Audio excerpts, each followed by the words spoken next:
Tundu Lissu Mugwai maarufu Tundu Lissu. Kwa hao waumini walikuwa kwenye ibada ya kawaida, wakakamatwa na jeshi la polisi na wakafikishwa katika kituo cha polisi Oysterbay, ambapo walihifadhiwa hapo, na sisi ofisi yangu ilitoa huduma za mwanzo za kisheria, na mpaka ninapozungumza na wewe hapa ofisi inaendelea kutoa huduma za kisheria. Kuna mawakili mwelekezo wako pale na maaskofu kadhaa kutoka kanisa hilo la Glory of Christ Tanzania Church kwa ajili ya kuweza kutoa huduma za kisheria na za kidhamana, na ikiwezekana kuwapate dhamana wakati mambo mengine ya kipolisi yanaendelea. Sasa hilo ni mojawapo. Sasa kuna mambo kadhaa hapo ambayo yanajitokeza. La kwanza kabla hujaendelea, hawa wako wangapi? Sasa kutokana na changamoto za ufanyaji kazi na jeshi katika nchi yetu, idadi kamili bado hatujaipata. Kwa mimi na operate kwa taarifa nilizopewa na uongozi wa kanisa kwamba wako 80.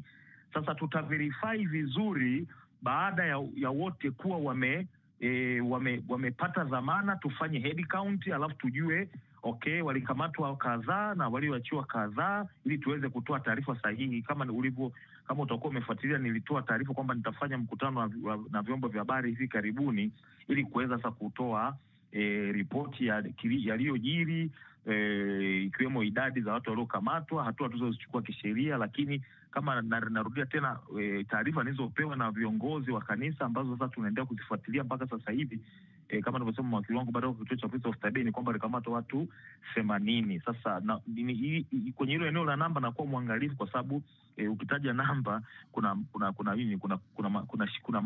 masuala yake ya kisheria. Lakini kama nilivyosema, taarifa niliyopewa ni hiyo, kwa tutatoa taarifa ambayo imekuwa verified, imethibitishwa vizuri baada ya kuwa tumekamilisha mazoezi ya kisheria ambayo yanaendelea pale Oysterbay Police Station. Pamoja na jambo hilo la kufuatilia hawa waliokamatwa, msingi wa mashtaka yenu ni yapi? Mengine yapi ambayo mnaona hayakufanyika sawa, ili kwa Mtanzania wa kawaida asikie, Mkongo, Mrundi na wengine wanaofuatilia matangazo ya DW? Wateja wangu wanaitwa Glory of Christ Tanzania Church, almaarufu kanisa la ufufuo na uzima. Hivyo ndivyo walivyosajiliwa.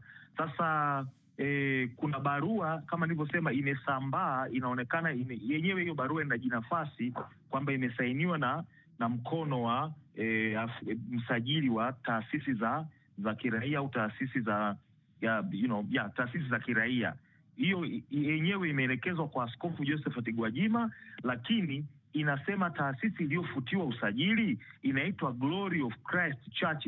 Tayari hapo umeona kuna tatizo la kisheria na kimantiki kwamba aliyesajiliwa na aliyefutiwa usajili, kama barua ile kweli imetoka ofisi ya msajili, ni taasisi mbili tofauti, kwa sababu tunaamini katika vitabu vya msajili hakuna kanisa ambalo linaongozwa na Bishop Josephat Gwajima ambalo linaitwa Glory of Christ Church. Sasa kisheria hiyo ni kitu kikubwa sana ambacho kama ni kweli ndicho ile barua ndio hasa iliyopelekea hayo ambayo nakwenda kuyazungumzia, basi kuna ukosefu wa umakini, lakini kuna mapungufu makubwa mno ya kisheria.